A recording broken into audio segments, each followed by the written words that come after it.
What is up, guys? It is British Fanboy here, coming with round 8 or part 9. No, part 9. Yeah, when I'm talking about part 8, must be high on meth or something. Not that I'm making jokes about meth, but you know what I'm saying. Alright, so right now we've got Kitanna's chapter. It's finally time for Kitanna to kick ass, because as I keep mentioning, I really like Kitanna. You know, I think she's one of the best characters here, and she's definitely the best female character anyway. And it's finally time for her to kick ass, because she's done nothing in this game but, you know, get beaten into a pulp. So now she finally gets to do some ownage. That's good. Anyway, so let's get on with this commentary. I put out the question yesterday saying what should I do for videos, because I kind of want to get this series out of the way, so to speak. You know, I'm fed up with constantly uploading Mortal Kombat. I want to be able to upload some other games and stuff, but I'm pretty sure I should have prepared myself when thinking, should I do a playthrough? Yeah, I should have prepared for that and stuff, you know, having to upload the same game for a very long time. But you know, I've enjoyed it and stuff. It's been good, and it means it's, you know, shown these people who aren't necessarily prepared to buy it but would still like to, or I have been told by a few people that these commentaries have inspired them to actually buy the game and they're really enjoying it. So, you know, that's awesome. But I just want to get back to, you know, other games, you know, other online games. Want to play some Battlefield, want to play some Call of Duty, you know, what else is there? There's things like fuck, what's it called? Fuck it, I don't remember. That other one I do commentaries on. Anyways, no, that's about it really. Just first person shooter games. There's got to be another one I do commentaries on. Another bullshit fight right there with 2-on-1, how stupid. But no, I think that's it. Anyways, some interesting things, you know, like I've got the Triton AX Pros. They should be arriving in the post tomorrow, actually, because I ordered them yesterday. And it said on Amazon's thing, if you order within the next 5 hours or whatever, then we'll guarantee to get it to you by Wednesday at 1 o'clock. And tomorrow it is Wednesday, so hopefully I'll get those. And then, who knows, maybe I'll be able to bring part 11 or part 10 or whatever. No, it'll be part 11, won't it, because I'm going to do 2 today. In using the Triton AX Pros, you know, it'll be a good test and things. I'll probably do an unboxing on my main British Fanboy channel as well. Good thing I've got tomorrow off, isn't it? Yeah. That is assuming they arrive, of course. If not, then I'll have to postpone the unboxing until, you know, Friday or whatever. Right. Some cool things to mention. Yesterday I went out to Blockbusters and I decided to spend some money because, you know, I like spending money. What I did, I rented Portal 2. Which is, you know, pretty good so far, actually. It's much better than the first one, that's for sure. Because it feels like it's got a kind of structure almost, in a way, you know. Not like a story, but it feels more structured. And it is fucking funny, you know. I don't care what people say, things like, well, it's got the occasional joke or whatever. No. The comedy is definitely a good part of the game, you know. It's definitely a good reason to buy it, that it's funny. Oh, look, what's that? Trophy halfway there. So that trophy is to signify that we are halfway through the story mode, which is good.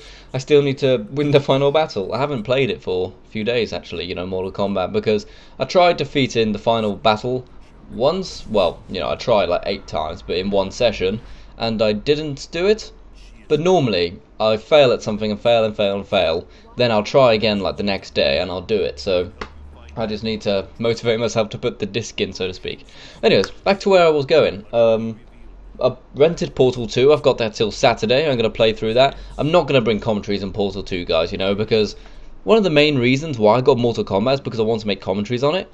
And everybody was making commentaries on Portal 2. That's why Mortal Kombat won the vote on my main British Fanboy channel, because people said they don't want to see Portal 2. They want to see Mortal Kombat, because everyone's doing Portal 2. So, there we go, no commentaries on Portal 2, but hopefully I should be able to get it onto Steam as well, seeing as I've got the free code, because that's one good thing about PSN being down. Since this is a rental copy and PSN's been down since the day it came out, it will mean no one has claimed the Steam copy on this rental game. I don't care if that's cheap, people, you know, it's a rental game. I got there first, you know, I'm gonna take it. I'm gonna take the free copy for Steam. So it means I buy Portal 2 for like a £5, and you know, I'm not complaining about that. I also picked up 2 films. I picked up Inception and I picked up Forrest Gump. Now, Inception, you know, I don't really need to say much about Inception. It's a fantastic film. It's nominated for Best Picture and stuff. Definitely one of the most original films I've seen for a very long time. Some people say it's just an utter mindfuck and it's really confusing and stuff, but not really. If you pay attention for the first half an hour, then you won't really get confused. And they do explain what's going on quite a lot. Because something which they do well in the film, one of the people in the film is fairly new to everything the rest of the cast is doing. So it means that this one person is constantly asking questions. You know, films, it's a good thing that films do that a lot of the time. You know, like in Casino Royale, one of the characters didn't know how to play poker. Vesper couldn't play poker, and you know, there's like maybe 15 minutes of the film is just watching a poker game. So since there was one character who didn't know how to play poker, it meant they would explain the rules of poker as it was going along. So therefore, the audience who also couldn't play poker would know what's going on. Same for Inception, you know, one person not too sure what's going on, but they explain it, so it makes sense.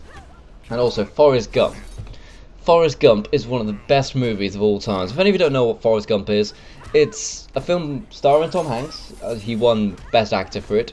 He's won it several times, surely, you know. And Forrest Gump also got Best Picture and things. Did he get Best Picture? Yeah, it did get Best Picture in 1994. The only problem with Forrest Gump is that it stole all the awards from The Shawshank Redemption. It's up to you whether that's good or bad or whatever, but, you know, whatever. You know, I really like Forrest Gump.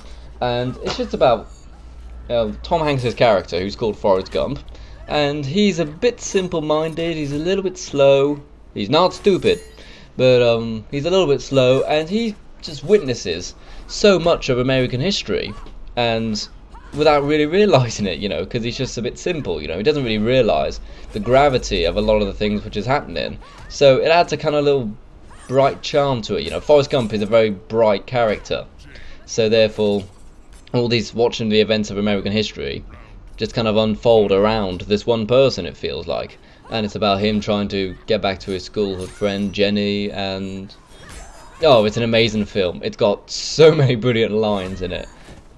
Fantastic film. If you're ever watching a film, you hear someone going, "Run, Forrest, run!" That's because they're making fun of Forrest Gump. You know, it's iconic. But my mother refuses to watch Forrest Gump, because my mother read the book, and she loved the book so much that she said, if I watch the film, it'll probably ruin the book for me, or me loving the book so much will ruin the film. But I'm like, no, you've got to at least give it a go, come on, it's amazing.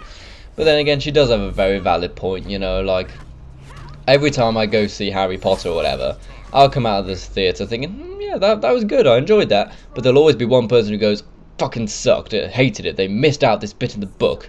So, oh, fuck off. Just judge it for its own merits, you know, it's a film. If we wanted to make it exactly like... Oh, there goes my phone, I got a tweet. But, if we wanted to make a film exactly like the book, we would just film the fucking pages, wouldn't we? So, you know, by that logic, you fail, kind sir.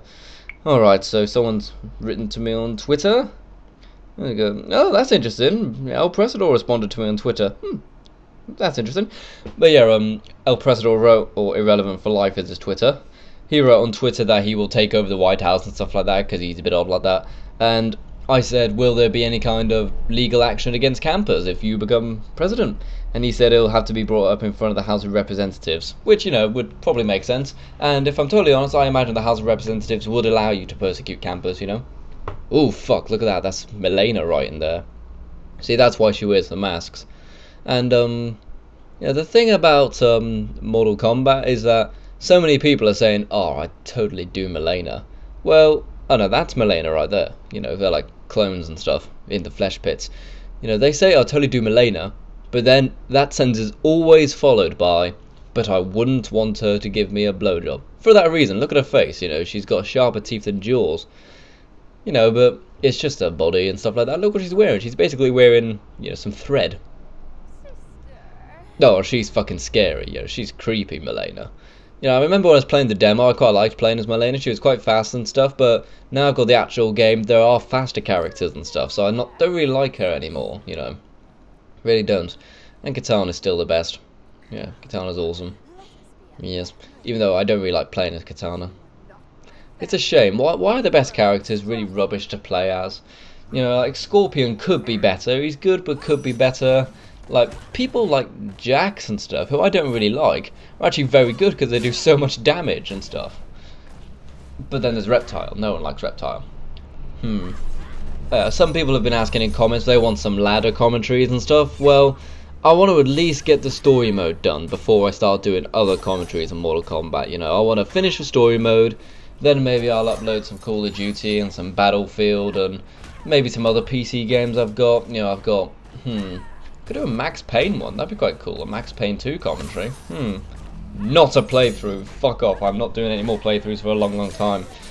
But it'll be good. Oh, stab in the back of the head. Ouch. Spin around and, Oh, stab in the eyes. Yeah, those fans went straight through her fucking head, and she's still alive, you know. Meliena is one tough girl. But then again, Kitanna does it for everybody, doesn't she? Does it for everybody. I'm sorry. You know, as much as I love the X-rays and stuff, I don't believe a lot of them, you know. But then again, you know, it is a fantasy game and stuff like that. Imagine if people said, oh, I hate the Matrix because the fight scenes are unrealistic. You know, come on, you know. Don't let that ruin it. Where is Kitanna pulling these fans from? She's like pulling them out of her ass. Face it, it's not like she's got pockets or anything like that. You know, if she had like fans on her back, or she at least had some pockets or something, I could understand, you know, but no, she's literally pulling fans out of her ass. Oh, she does have quite big boots, actually. They could be tucked in her boots or whatever, you know, her, like, mid-thigh high boots. Which cannot be practical. Cannot be practical in the slightest.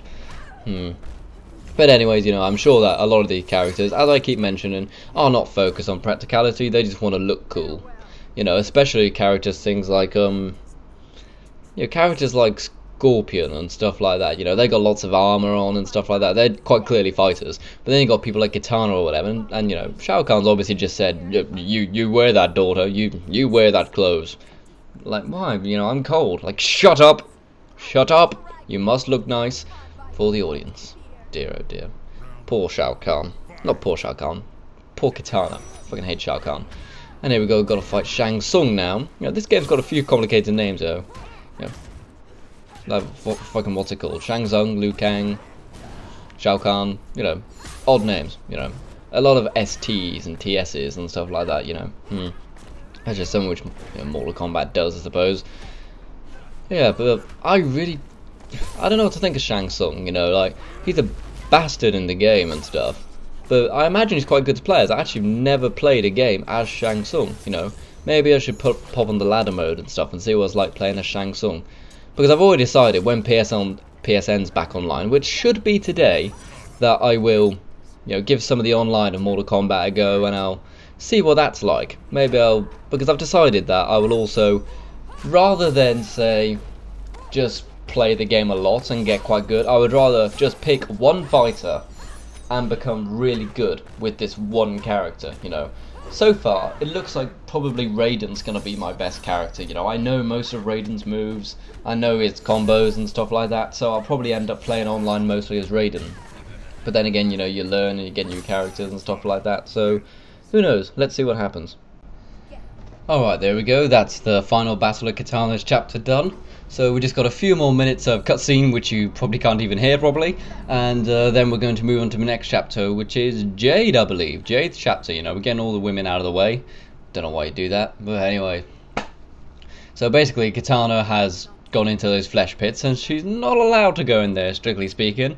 So she's now going to be punished because, well, no, it's not even that. She's confronting Shao Kahn that you are cloning this horrible creature, Meliena, you know, to replace me. But unbeknownst to Kitanna, Shao Kahn actually told Shang Tsung to do that for him. So, yeah, Kitanna's fucked. Yeah. Not good, you know. Shao Kahn's getting worse and worse all the time, isn't he? And, you know, like, friggin' Shang Tsung does nothing but lick his balls. You know, seriously, he's Shao Kahn's little bitch. He does everything he says. You know, if I had all the power that Shang Tsung had, I would not be doing what Shao Kahn said, you know. I'd fucking take over. You know, this is my kingdom, bitch. I'm better than you. I can turn into you. I can turn into your left nipple. And your right nipple. Because, you know, big nipples. Yeah. That's what I'd say if I was Shang Tsung. But I'm not. So I'm not going to say that. Cool, I really hope these videos render out before work and stuff. Right now, it's just coming to 6 o'clock. And I've got to render out both of these videos and stuff in that time, you know, 4 hours or so. Well, not even that, it's like 3.5. So, some of you may say, oh, come on, that's easy. But, you know, these videos, they take a long time to render, even with a fairly good computer like mine. But let's just see what happens. Anyways, what have we got here? Spaz 12 gauge, you know. Like a silencer on that, and you got Modern Warfare 2. Yeah, this is where it turns into a first-person shooter. Not really, not really. Basically, they're buying all these guns from the real world so that they can invade Earth, basically. Because obviously, yeah, you're good at fighting, but if someone shoots you with a gun, then, you know, and you're gonna die. So they've got to actually arm themselves with guns as well. Here we go, Jade. She's gonna kick Baraka's ass. Again, you know, Baraka keeps getting his ass kicked in this game, but he's a bad guy, so I can accept that. But Kitanna's a good guy, really. You know, she's really on the good side. Or at least she is now, anyway. But, round 1, fight! You'll have to wait till the next part for that, which will probably be uploading while you watch this, if you watched it as soon as it came out. But, yeah, I'm going to finish my coffee, because it's going cold, and then I'm going to I'm going to record Jade's chapter. See you around, British Fanboy out. Subscribe, please.